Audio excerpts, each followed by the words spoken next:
La resolución 181 de la Asamblea General de la Organización de las Naciones Unidas fue adoptada en noviembre de 1947 y establecía la solución del conflicto entre judíos y palestinos en Levante a través de la creación de dos estados, uno árabe palestino y el otro judío, quedando Jerusalén y Belén, ciudades sagradas para ambas naciones, con un estatus internacional. La resolución contó con 33 votos a favor, entre los que estuvieron los de Estados Unidos y la Unión Soviética, 13 votos en contra y 10 abstenciones, entre las que se encontró la de México. En el corte, en el segmento pasado, analizamos que el hecho de que hoy día, después de esta iniciativa de Palestina para lograr su membresía de pleno derecho en Naciones Unidas, sea fortalecido el primer ministro de la Autoridad Nacional Palestina, Mahmoud Abbas, y haya tenido un recibimiento, como decían ustedes muy bien, de héroe a su regreso a Palestina. Lo mismo en el caso del primer ministro de Israel, Benjamín Netanyahu. Esto, a mi juicio, abre una veta interesante, porque ha habido en los últimos quizá 10 o 12 años, desde la muerte de Arafat probablemente hasta la fecha, un problema también de convocatoria y de liderazgo de la autoridad política en estos dos países. De hecho, antes de ir a Naciones Unidas, el primer ministro de Israel tuvo las manifestaciones más serias a nivel callejero en Israel de lo que llamaríamos los indignados israelíes. Gente que no tiene queja o su tema principal no es el asunto de las fronteras ni el asunto internacional, sino las condiciones de vida de los propios israelíes. Pero esto realmente pues sí le da una gran fuerza. De alguna manera deja muy mal parado al presidente de Estados Unidos, que la única insistencia que ha hecho desde el inicio de sus planteamientos hacia la región en general, cuando va a hacer el discurso en Egipto, hace ya más de 2 años, era que terminaran los asentamientos en territorios ocupados de Palestina por parte de Israel, ¿no es cierto? Entonces, en este contexto, Olga, ¿tú sientes que hay una veta que se abre ahí para que las negociaciones que lograran encabezar ambos, mismas que en el caso de Israel han sido muy abiertas, es decir, vamos a empezar a negociar mañana, de una vez en este edificio, como decía Netanyahu en Naciones Unidas hace un par de semanas, sientes que tienen un viso de abrir el ostión, digamos, tan complejo de Medio Oriente?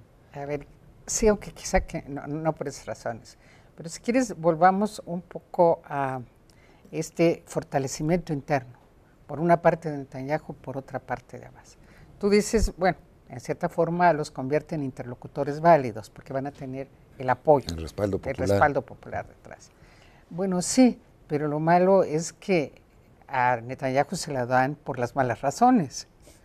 No es que se esté vislumbrando, a ver, yo quiero oír a Juan Antonio, pero yo no veo que se esté vislumbrando una apertura respecto al tema de seguridad en Israel. Por el contrario, veo cada vez más consolidarse una posición muy dura, extraordinariamente dura, en la que es difícil pensar cuáles son las negociaciones que quieren. Claro que Netanyahu dice que quiere negociar, es un buen recurso retórico, discursivo, aparece como un negociador. Y saca de Naciones Unidas pero la él discusión sabe también. él sabe muy bien que hay ciertas condiciones básicas para negociar, condiciones que se han fijado desde hace muchos años, que están sobre la mesa, y que una de esas condiciones para sentarse a negociar es que de menos haya el compromiso de una moratoria a los asentamientos.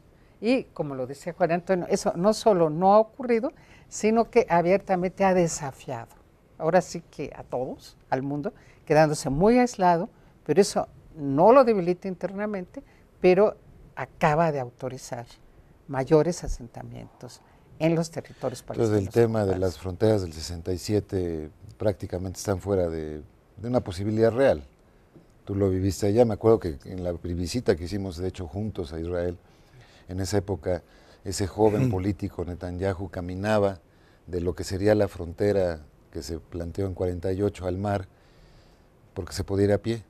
Decía, este sería el tamaño de Israel si no hubiera habido las nuevas fronteras después de la Guerra de los 6 días, ¿no? Pues sí. Pero hoy se habla mucho, se invoca como un tema de discusión. Creo yo la pena mencionar un par de datos que pueden situar eso, porque hablamos de Palestina, de Israel, lugares míticos, lugares de la Biblia, etcétera, y ¿de qué estamos hablando? Estamos hablando cuando se determinó con la resolución 181 de Naciones Unidas que el mandato de Palestina se convirtiera en dos estados, uno judío y uno árabe, estamos hablando de 26.320 kilómetros cuadrados, nada más. Eso es Palestina. Con la resolución de 181 del 47, Israel tenía 20.770 kilómetros de eso. Es decir, perdón, eso en 2006 tenía 20.770 kilómetros de los 26.000. O sea que cuando se habla del Estado palestino estamos hablando de un poco menos de 6.000 kilómetros cuadrados que incluyen, entre otras cosas, el Mar Muerto. Entonces, realmente estamos hablando de una porción de territorio absolutamente pequeñísima, que ni siquiera está controlada plenamente por la autoridad palestina. La autoridad palestina, de acuerdo con lo que acordaron en Oslo, tiene ciertos lugares que sí ejerce presencia, pero otros que lo tiene que hacer con Israel, sobre todo en materia de seguridad. Entonces estamos hablando realmente de cosas muy pequeñas. Cuando se habla del 1% del territorio, estamos hablando tal vez de 52 kilómetros cuadrados, del 1% del territorio de los palestinos. Entonces esto de regresar a las fronteras del 67, pues sí suena muy bien, pero en el terreno hay también realidades que tenemos que reconocer y que ver, que son enormes asentamientos que ya existen, donde hay pobladores israelíes, donde han ido tomando el territorio, y si ve uno el mapa de 47 al mapa del 2011, como incluso con el gran muro que construyeron para evitar actos de terrorismo, pues se llevaron también otro pedacito de lo que eran de los palestinos.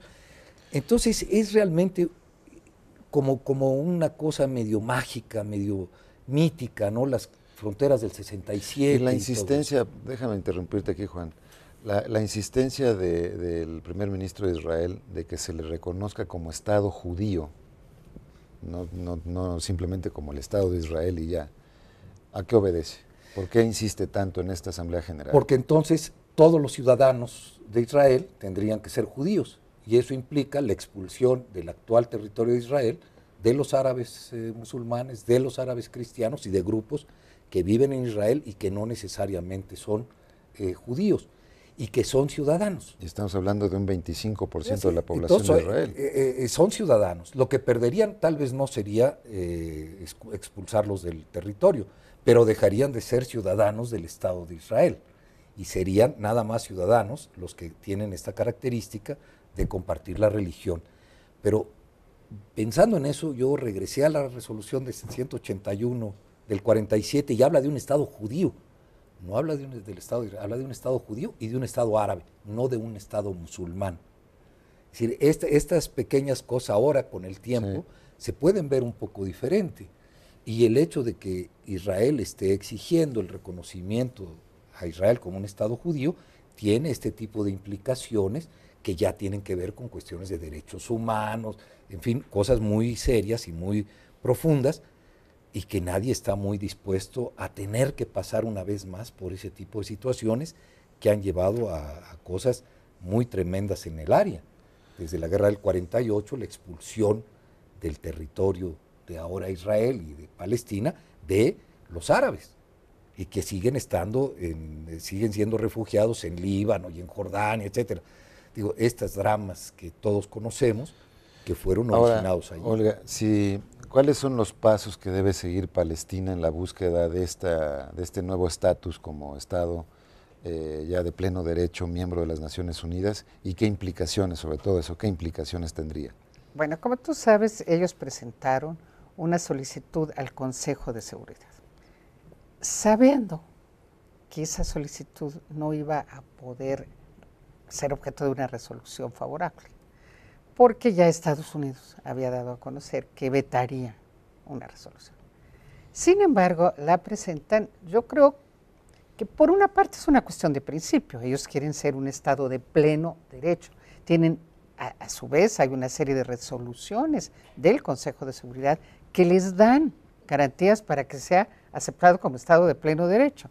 Entonces era difícil ignorar que, como quien dice, valga la redundancia, tienen el derecho de ser estados de pleno derecho. y entran al Consejo de Seguridad. Esto tiene una ventaja, por una parte obliga a definirse y por otra parte le coloca de una gran visibilidad, aunque allí las cosas tienen algunos problemas.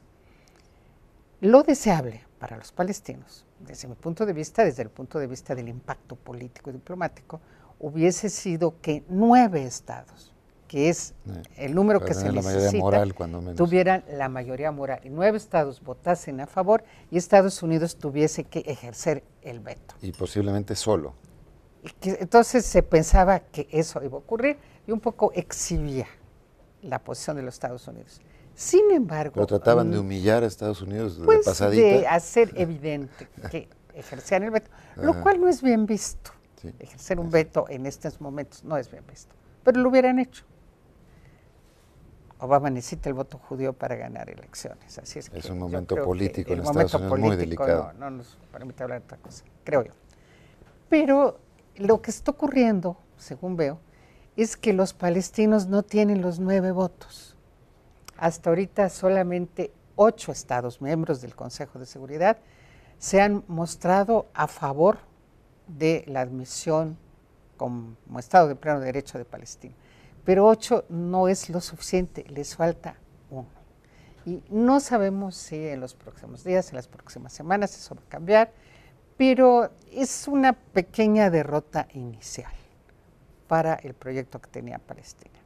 Los 5 permanentes, ¿cómo estarían Los actuando? 5 permanentes, Rusia y China votarían a favor, pero Francia y Reino Unido están en la abstención. No, Reino Unido está en contra y Francia está en la abstención. Quizá se pensó en algún momento que se podría cambiar el voto de Francia, pero no es seguro. En todo caso, las negociaciones ahí están, no se sabe qué va a pasar en el Consejo de Seguridad, pero lo que sí se sabe es que mientras el asunto no se resuelva en el Consejo de Seguridad, de acuerdo con el reglamento de las Naciones Unidas, no puede pasar a la Asamblea, porque la Asamblea no se puede ocupar de un tema que está llevando el Consejo de Seguridad. Bueno, y lo que aquí te voy a tener que, interrumpir un segundito, pero vamos a continuar exactamente donde lo dejaste con este proceso y sobre todo las implicaciones que tendría una u otra variante. Así es que regresamos en un minuto. El rechazo palestino a la Resolución 181 de la Asamblea General de la Organización de las Naciones Unidas desencadenó en 1948 y tras la proclamación del Estado de Israel, el estallido de la Primera Guerra Árabe-Israelí, que opondría al recién nacido Estado judío a 5 estados árabes, es decir, Egipto, Siria, Transjordania, Líbano e Irak, teniendo como resultado la primera derrota militar árabe contra el Estado hebreo y la supervivencia del Estado de Israel.